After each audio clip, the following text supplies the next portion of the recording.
Shock. 18 ఏళ్లుగా నువ్వెవరి కోసమైతే వెతుకుతున్నావో ఆ వీరు దాదాగాడి ఆచూకీ తెలిసింది.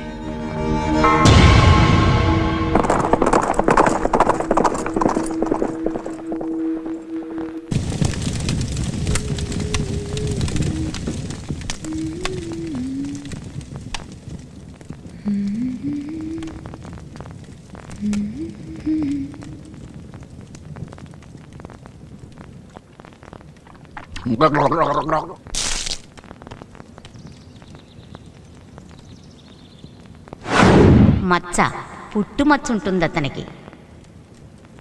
మొల కింద తొడపైన మచ్చ. మరి ఆ ముసలిది పుట్టుమచ్చ ఉన్నతను నాకు మొగుడవుతాడంది. ఇతనికి ఆ పుట్టుమచ్చ ఉందా? ఉంటే బావుండు. ఉందో లేదో ఎలా తెలుసుకోవడం?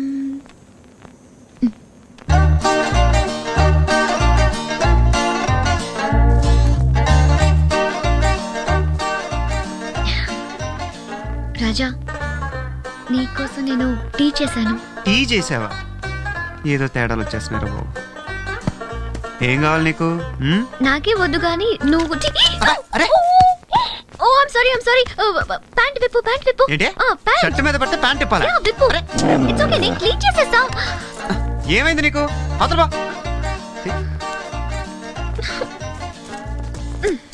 అప్పుడే అనుకున్నాను ఇలాంటిదేదో జరిగిద్దని. ప్యాంట్ విప్పమంటే ఎందుకింత సిగ్గుపడుతున్నాడు? ఒకసారి విప్పితే ఏం పోయింది? ప్లాన్ అంతా పాడు చేశాడు. వచ్చేసింది ఇప్పుడు చూడు.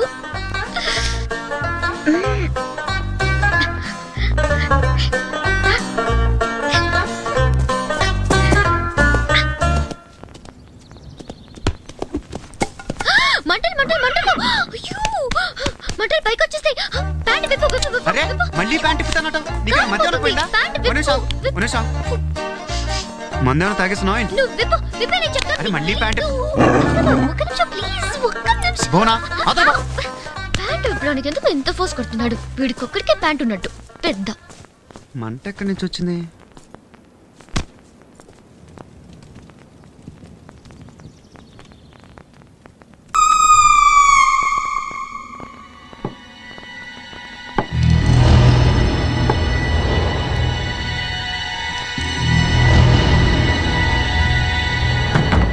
అమ్మా భువన, నువ్వెక్కడున్నా సరే ఏ ప్రమాదం లేకుండా క్షేమంగా ఉంటే అంతే చాలు.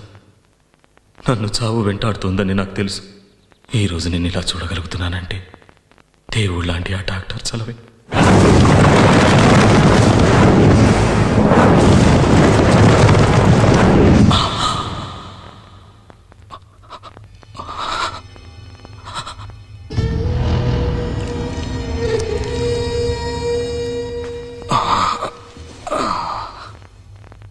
అరే లేవద్దు, పడుకోండి. మీరు? డాక్టర్ని. నది ఒడ్డున బుల్లెట్ గాయాలతో పడున్న మిమ్మల్ని నేనే ఇక్కడికి తీసుకొచ్చాను. కొన ఊపిరితో ఉన్న మిమ్మల్ని కాపాడగలిగాను, కానీ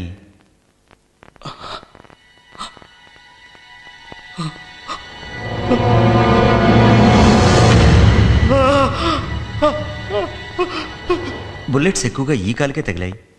అవి తీయకపోతే ప్రాణానికే ప్రమాదం అని మీ అనుమతి లేకుండా కాలు తీసేయాల్సి వచ్చింది.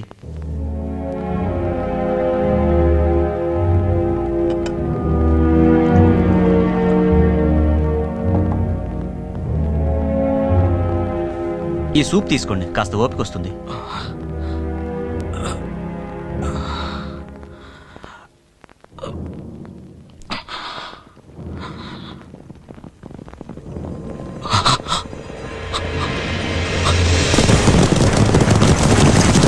నన్ను షూట్ చేసిన వాళ్ళు నన్ను వెతుక్కుంటూ వస్తున్నారు. చూస్తే నన్ను బతకనివ్వరు. మీరు పోసిన ఈ ప్రాణాన్ని వాళ్ళు నిలువునా తీసేస్తారు. డాక్టర్, నన్ను ఎలాగైనా కాపాడండి. నన్ను ఇక్కడి నుంచి తప్పించండి డాక్టర్. డాక్టర్,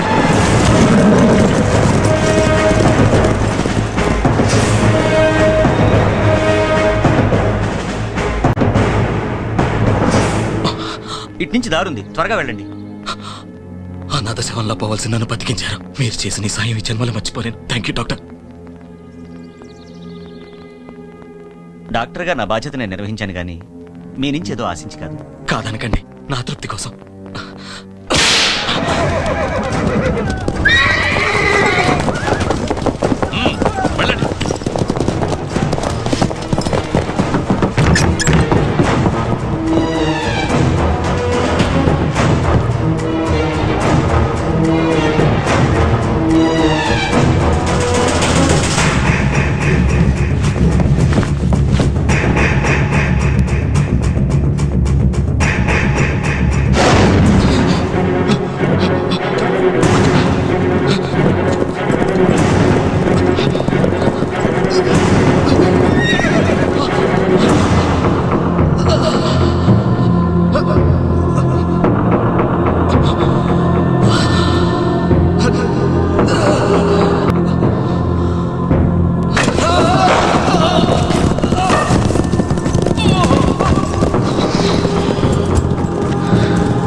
పద్దెనిమిదేళ్ళు నిద్ర లేకుండా సుఖం లేకుండా పిచ్చి కుక్కలా నీ గురించి తిరిగాను. చెప్పు చెప్పు, ఎక్కడుందో చెప్పు. రే, దానికోసం నా సొంత అన్నయ్యనే చెప్పాను. చెప్పరా, చెప్పు. అప్పుడు బతికిపోయావు, ఇప్పుడు చెప్పు, చెప్పరా, చెప్పరా, చెప్పు, చెప్పు.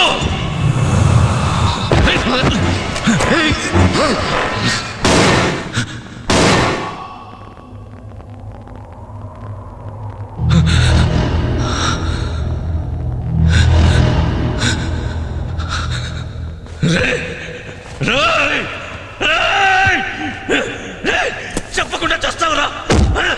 నో నో, రే రే రే రే రే.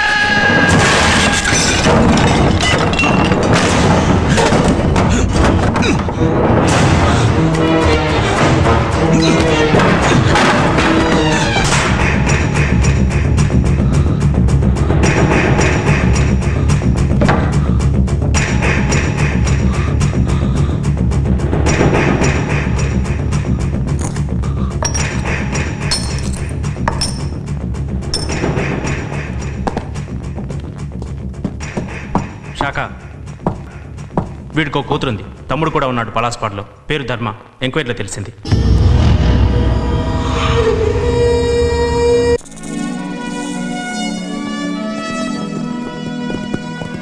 రాజా, చాలా దూరం ప్రయాణం చేసాం, అలసటగా ఉంది. ఎక్కడైనా ఆగుదామా? ఇంకాసేపట్లో టౌన్ వస్తుంది, అక్కడ ఆగుదాం. సరే.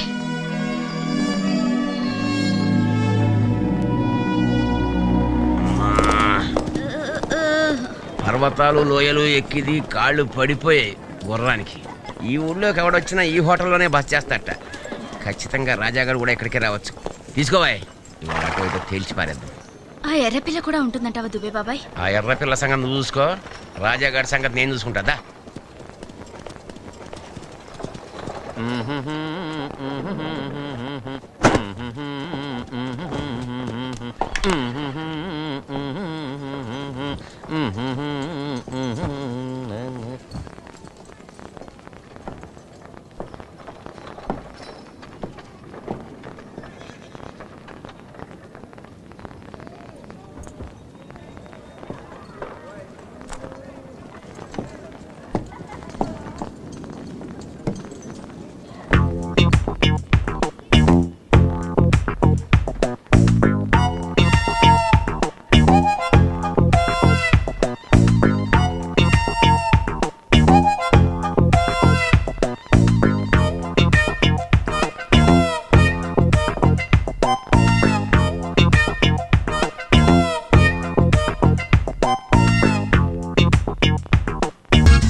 వాసిని సత్రకాయలా తగులుకున్నావు కదే.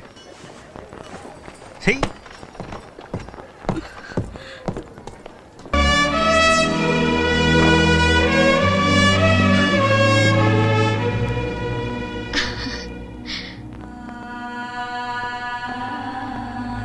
ఇక్కడొద్దు, ఇంకెక్కడికైనా వెళ్దాం. అక్కడ వాటర్ తప్పకుండా ఉంటుంది, వెళ్దాం ప్లీజ్.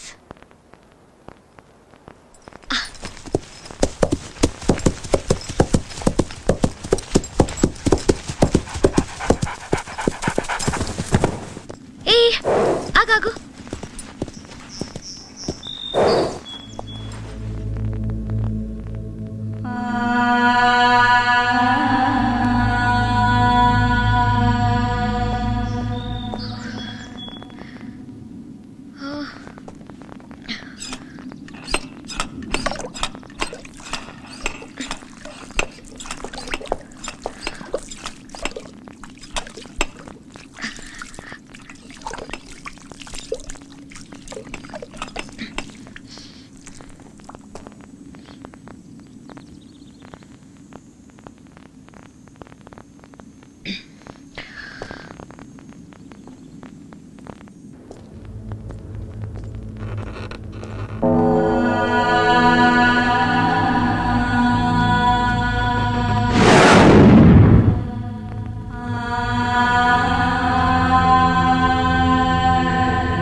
ఏం జరిగింది?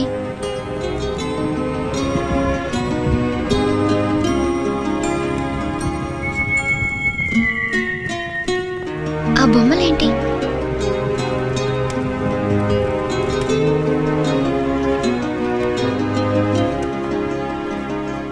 మనసులో బాధ మరొకరికి చెప్పుకుంటే బరువు కాస్త తగ్గుతుంది. చెప్పు రాజా.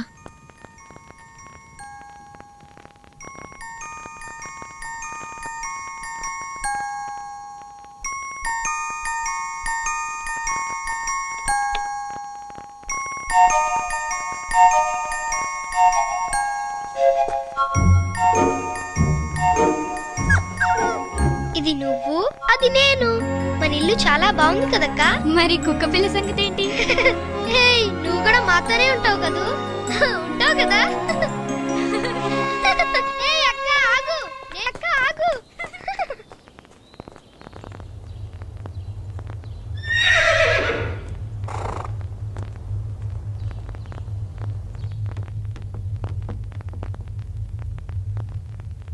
వచ్చాడు, నువ్వు ట్రీట్మెంట్ చేశావు, దానికి నీకు డైమండ్ ఇచ్చాడు. వాడు పారిపోవడానికి నువ్వు హెల్ప్ చేశావు. లేదు లేదు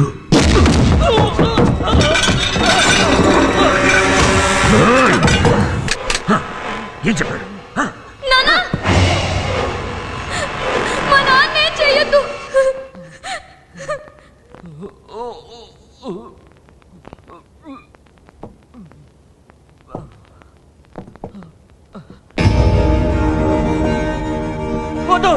నా కూతుర్నే చేయొద్దు.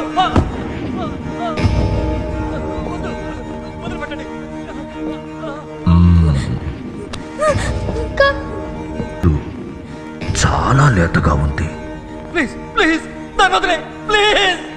రే డాక్టర్, నువ్వు ఎంత బాధనైనా భరించగలవు, కానీ నీ కూతురు భరించలేదు. చెప్పేసేయ్. నేను నిజమే చెప్తున్నాను. వాడు గాయాలతో వచ్చాడు. ఒక డాక్టర్గా వైద్యం చేసి పంపించారు అంతే. వాడెవడో ఎక్కడికి వెళ్ళాడో నిజంగా నాకు తెలియదు.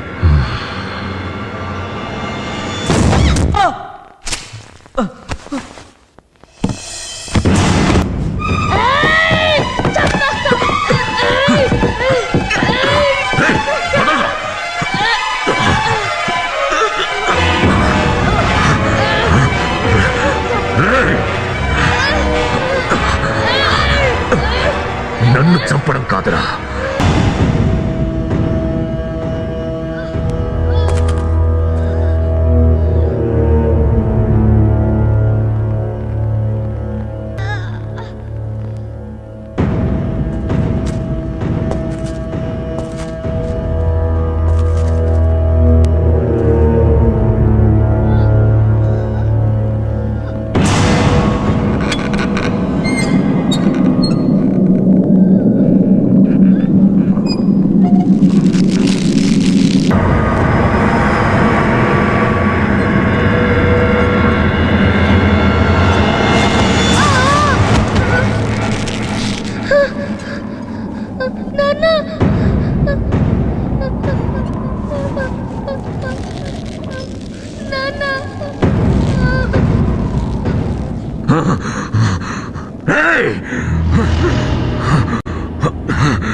పది మందికి ప్రాణం పోసిన నా తండ్రిని, అక్కని చంపినోను వదలను.